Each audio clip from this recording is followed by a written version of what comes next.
I just wanted to make a video about the study guide for your test that's coming up for Chapter 3. Just go through real quick. All this stuff is really good. It's definitely going to be on the test. Ghana, Mali, and Songhai dominate West Africa from, this is what you need to know. First of all, you need to know their names, but from 300 to 1600. Ghana, Mali, and Songhai were located in the western region of Africa, south of the Sahara Desert, near the Niger River. Ghana, Mali, and Songhai became powerful by controlling trade in West Africa. Remember, they had all the good stuff. They had the gold and the salt. And then the Portuguese uh, brought them metals, cloth, and other manufactured goods for trade for that gold and salt. This would be great for flashcards. Um, I don't know how many flashcards you want to use, but you can make one flashcard for motivations exploration and put this on the other side. I would probably use to find gold natural resource on one side and then motivation for exploration on the other, and then that way you can do it. But you could do it either way. Anyway, motivations for exploration, find gold, natural resources, trade. So it was economic, religious, so they could spread their religion, and competition. This is the gold, God, and glory part. Glory, competition for empire and belief in superiority of one's culture. They believed that they were the better ones, they were the better country, and so they wanted to make their empire bigger and more powerful. Obstacles, the poor maps and navigational tools, disease and starvation, fear of the unknown, lack of adequate supplies. That's your obstacles. Results, this is what happened as a result of the exploration. These were their benefits, their accomplishments. They exchanged goods and ideas, which was really the whole point. Improved navigational tools in ships, which was a necessity in order to do exploration. And then claim new territories, and that goes along with making their empire bigger. Interactions between American Indians and Europeans sometimes led to cooperation, other times resulted in conflict.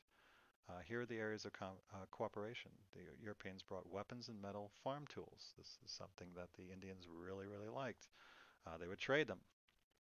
And then they would exchange crops, as we saw in the Columbian Exchange, all those different foods and animals that went over from one continent to the other.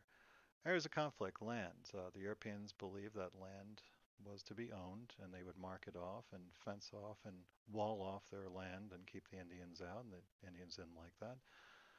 Competition for trade, of course. So anytime that one country would want to trade with the Indians and another one wanted that trade, there'd be competition there. And same thing with the Indians. They would have to compete with the Europeans. Differences in cultures. So obviously the misunderstanding about land.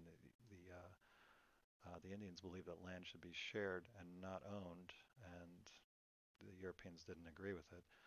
But there are other cultural differences. Just think about when you meet a new person, you may make a joke that they may not find funny. In fact, they might find offensive. Um, same kind of deal here. The Europeans would offend the Indians by doing something that they thought was wrong, and vice versa. Diseases. Um, this would be a real problem for the American Indians as the Europeans brought over their diseases. And then language differences, of course. They had to learn each other's language. And even when you do, you might say the wrong word, and that becomes a problem. Cultural interaction. Here are the Spanish. The Spanish are known as the conquistadors. They conquered. That's what conquistador is the conquerors. Conquered and enslaved American Indians. They brought Christianity to the New World. That was something they wanted to spread their religion. They did it in a not very nice manner. Established missions. These are the schools. Missions is kind of like a school church that they use to teach the Indians about Christianity. They also spread diseases to the American Indians, and that was something that they didn't even know they were doing. The French established trading posts. They're the traders, remember? And like the Spanish, they wanted to spread their Christian religion to the Indians. It was very important to them that, and they had a unified religion just like Spain.